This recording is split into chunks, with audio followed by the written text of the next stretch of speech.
This program contains true stories of rescues. All of the 911 calls you will hear are real. Whenever possible, the actual people involved have helped us reconstruct the events as they happened.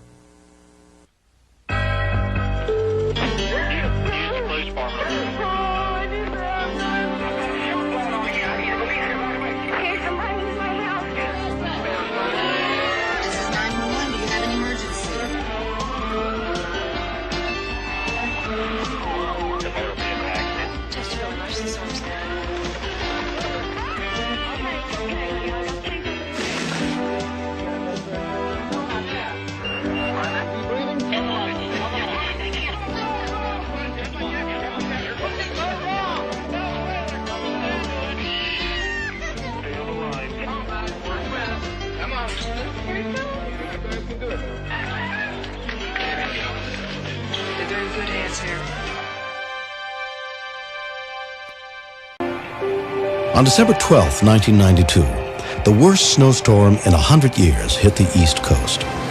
In East Hartford, Connecticut, Sarah Amanek and her husband Michael had gone to the hospital the night before when she experienced what the doctors thought was false labor and had been sent home.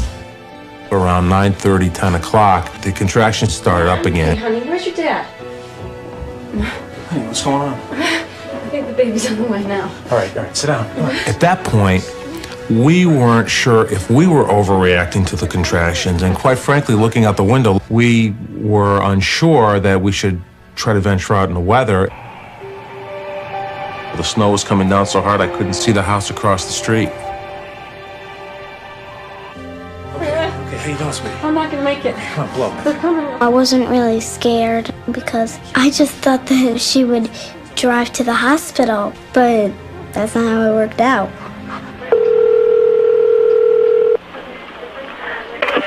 East Hartford emergency. Yeah, my wife's in labor and we need an ambulance. Okay, how many months is she into her pregnancy? 8 months, exactly. Okay, and your name, sir? Mike Amanek, A-M-A-N-E-K. Is this her first child? No, third. Third? Yeah. Is she bleeding or spotting? Yes, she is. East Hartford police dispatcher Wilma McKelvey took the call. Once the man on the phone told me that his wife was spotting, I knew something was going to happen soon. So I just stayed on the phone with him, coaching him, like, make sure you have a towel ready just in case. Okay, I want you to tell her to lay down if you want. Put a towel underneath her. Okay. Katie, come here. Go upstairs and get me a towel. She wants you to lay down. Lay across the couch. I thought it would be neat if she had the baby at home. Then I thought, well, the ambulance will get here. Paramedic Bruce Lockwood was several miles from the scene. Be advised we have chains on it. It's going to take us a while to get there. Given the conditions, I hoped that we were going to make it to the hospital. 8 months pregnant, she's premature. It's going to happen whether we're there or not. But if it's a bad experience, we definitely don't want him in that position having to deliver the baby. Unbelievable. Is it a boy or a girl, do you know? No, we don't know. Oh, even better. This is what gets you through it. I really didn't think she was going to have the baby here. I really expected the cavalry to show up and that I was going to take a walk. These are coming pretty good. Okay, all right. Just breathe. Flat. Breathe. 1, 2, 3, 4. Okay, just breathe. Once I heard her moaning in the background saying that she felt the need to push, I started getting worried. Okay, Bobby and Katie upstairs. Tell her not to stop the Don't stop it. Don't stop the pushing if she feels that she has to. I don't want her to. I had never had a complete birth on the phone, and this was going to be the first one. She had a cesarean the first one. Oh, gosh. She had a cesarean? The childbirth card gives us a sequence during normal childbirth. But when the man told me that his wife had had a cesarean, I was very worried because I didn't know what complications could happen. Did the doctor say that the baby was in position yesterday? Yes, it was. Okay. Yeah, it is coming. Baby's definitely coming. Okay, so relax. There's like a bubble coming up. Okay, do you have towels under her? Okay, when she has a contraction, I want you to place your hand against her vagina. Yep. And apply firm but gentle pressure to keep the baby's head from coming out too fast and stirring her, okay? Just put your hand there. They're coming. They're on the way. It was heavy snow, and the road conditions never really cleared up. We had trouble with traffic, and when we hit the side roads, it was like they hadn't even been plowed. Say sweet things to her. Just blow. It's okay. It's okay. Just blow. Katie and Bobby, stay upstairs, okay? I was concerned about Katie and Bobby, hearing their mother in pain, knowing that this could be a dangerous situation and that they were here to witness something horrible. Slow. Slow down. It's okay. It's okay. I see the baby's head. Okay, just keep your hand there, hon. 4.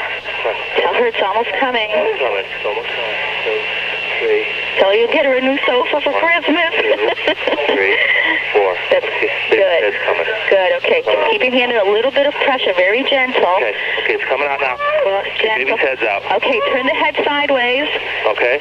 And clean the baby's mouth. Okay. And his nose with a piece of the towel, okay? The baby's head was out, and almost in slow motion, it turned up to me, and one little hand came up alongside his face, and it was a real breathtaking experience. I've got his head in his hand. His hand is out? Yeah. Oh, great. All right, sweetie, relax. Here comes the other shoulder. Okay. Boom. All right, Shoulders are out. All right, I'm going to put the baby on her stomach. Okay. Wrap him in the towel if you can. We got a baby. As soon as the baby came out, there was an immense feeling of relief. I was amazed, totally amazed. I mean, here's Mike handing me this baby, and it was done. We did it. You know, there was no doctor, there was no ambulance. We did it. I don't know.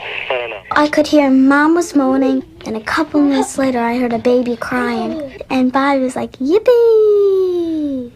This is wonderful. This is like 911. Okay, baby can breathe. Okay, he's breathing. I hear him crying. Once I heard the baby crying, I started crying, knowing that you assisted in something that was so personal to them. And just this little life had depended on that line that was going through on the phone. It was great. Katie, get me another towel. Hurry up. That's a good girl. Just give me a towel. Things are fine, honey. Things are very good. I grabbed some towels and I just tossed them down the stairs, and Dad said I should get a brownie badge for throwing down the towels. How's the mommy doing? Mommy's fine. Okay. Nothing to this stuff, boy. Oh, good. This is unbelievable. Have they arrived? We don't even know if it's a boy or a girl. Can you look? Well, I don't want to unwrap it. Okay. Can you get a string or anything? For what? You're going to tie that umbilical cord. Then came the gruesome part for him. He was going to have to tie the baby's umbilical cord, which he never thought of. How about a bootlace? Great. Right, hold on. I want you to tie the umbilical cord about 3 inches away from the baby. All right. Don't cut anything. Oh, it's a boy. Oh. Definitely a boy. It's a boy. I got under there, and as I was tying the cord, I realized he was a boy. I thought. I wasn't sure. Emotion had taken over, and I wasn't sure if it was a boy or a girl until I really had a good second look, and I knew we had a boy. I was really convinced this was a girl baby, so it was a double surprise. Fire truck's here. Okay. Hey, Kate, come here. Tell him to open the door and let them in. Open the front door with the fireman in. Hurry up. Go ahead, open the door. You got a brother, Kate. I think. Open it up and let him in. All right, didn't make it. She's just delivered. Okay, so can I hang up now? Yes, I want to let you go, Michael. What's your name? Congratulations, Wilma. All right, Wilma, I'll see you later. Oh, I hope so. Bye-bye. As soon as I got out of work, I went and I bought the baby a present, and I told my husband, we have to go see her. We have to go see her and the baby.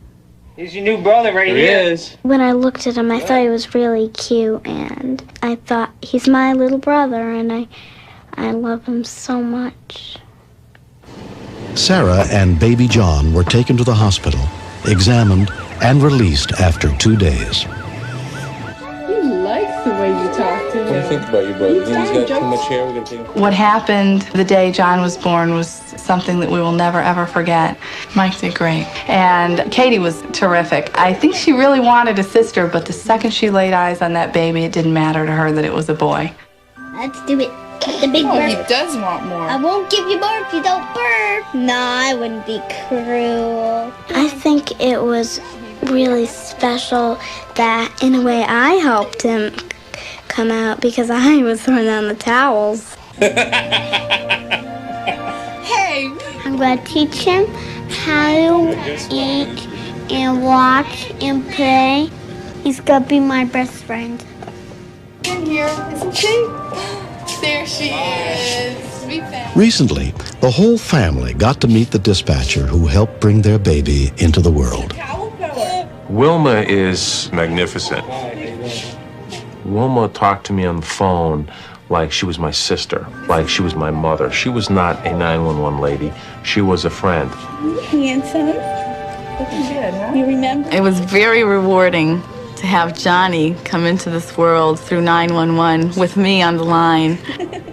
It made me want to have a baby, but I've collected my wit. Good night there, Johnny. Of course, I'm partial, but he's absolutely gorgeous. Absolutely beautiful. He is a true blessing. We could never ask for more. He's a good boy. He really is a good boy.